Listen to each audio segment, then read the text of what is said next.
He's up again.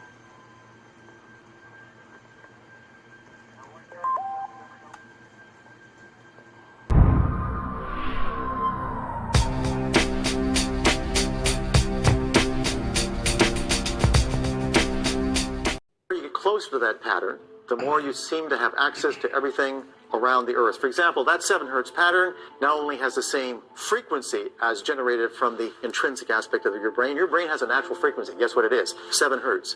Based upon the fact that consciousness is recreated every 20 milliseconds, it's moving at about 4.5 meters per second. Just do a simple calculation of the circumference of your brain. It's about 7 hertz. And the intensities of both the magnetic and the electrical components for both this and your brain are identical, capable of resonance. It seems to be something fundamental. Now, the 7 hertz is tied to something called the hippocampus, the gateway to memory. And if you access that, you access all the information that's being consolidated in your experience. Remember, your memories are nothing more than synaptic patterns. That's all they really are. And the gateway to that is the hippocampus. The most intense phenomena were these: when another person in another room is looking at a target, and at the same time as the second person is sharing the same magnetic field, the accuracy becomes greater. So in other words, if you have one person here, you generate a condition that produces the same kind of magnetic field that influences the brain at the consciousness recreation pattern. What you'll find, if whatever that person's looking at, the other person can actually draw accurately. Can the average person access distant information? At Laurentian University, we developed a technology by producing a device whereby the same complex magnetic fields are shared by 2 people separated at a distance. When that happens, the 2 brains become one. Okay? So here we have the actual technology. That's what we call the octopus. It's basically 8 solenoids that produce a accelerating configuration. This right here is called the God helmet. Wow. This is crazy, boy. The God helmet. Can the average person access distant information? At Laurentian University, we developed a technology by producing a device whereby the same complex magnetic fields are shared by 2 people separated at a distance. When that happens, the 2 brains become one. Okay? See, this is how they do the gang stalking. That's the reason why I'm recording this. This is how they connect our minds to their minds or some crap. And this is the reason why when you move, they move.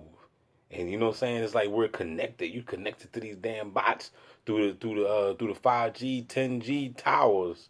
They got our brains connected to these fools all day. Can I get a no there?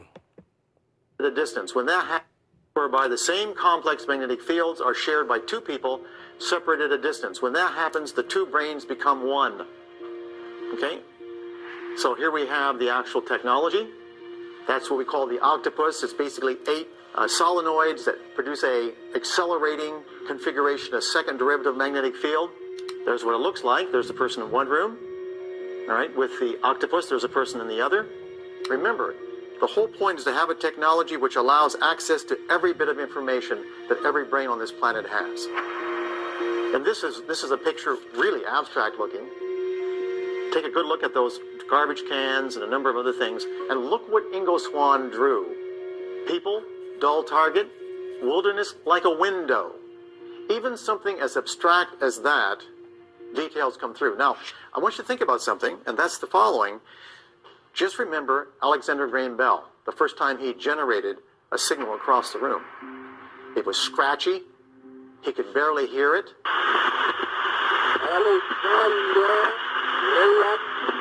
But the point is, from that beginning of just a bit of information, now we have one of the most sophisticated technologies in the history of Western civilization. We have the telephone communication system. You've got to start somewhere, and then you perfect the technology. Okay, that's Ingo Swann. Was he always successful? Well, most of the time. However, the degree of accuracy was related to amount of 7 hertz activity over his right hemisphere. Again, the right hemisphere, the one involved with your dreaming. This is the same frequency that the entire Earth generates. His accuracy was less when there were geomagnetic storms and the Earth's magnetic field was disturbed. So if the magnetic field was disturbed, he lost the ability. When you lost the connection, you lost the ability. For example, There's an actual EEG. Back in the days, we only had 3 channels. Okay, notice the red arrows. Those are 7 hertz. This is a unique pattern. You don't find it very often. And the number of these patterns were directly related to how accurate he was. So in other words, the more he showed that activity over the occipital right hemisphere, the more accurate he was in terms of the information at a distance. This holiday, Verizon... From the sun to the earth, there's the Earth's magnetic field. And of course, when there's a magnetic storm, you can see that you get marked perturbation and the connections are lost. Now, we're not the only species like this. For example, fish very often communicate with electrical signals, magnetic signals they generate. Thunderstorms will interfere with that connection, like having massive noise, and their behaviors are distorted. So we're not the only species. Are we all connected? And the answer is yes. We are all immersed in the Earth's magnetic field. The human species is about 7 billion conductive brains, all sharing this field. Think of 7 billion wires, all immersed in the Earth's magnetic field. This field contains enough energy to store the experience of every human being who has ever lived. All the information of every human brain that's ever lived has the potential to be stored in the Earth's magnetic field with lots of energy left over. There's the Earth's magnetic field. You've seen it on many occasions. In fact, the strength of the magnetic field induced in every brain, right now you're being induced, to put it this way, you are immersed in the Earth's magnetic field, is penetrating through your brain, through your body. And in fact, the strength of the magnetic field induced in every brain by the Earth's magnetic field, when all brains are considered, is almost identical to the strength that each brain generates. Your brain generates in the order of about a picotesla, which is about a trillionth of a Tesla, much weaker than the Earth's magnetic field, but that's the operational intensity. But what does it mean?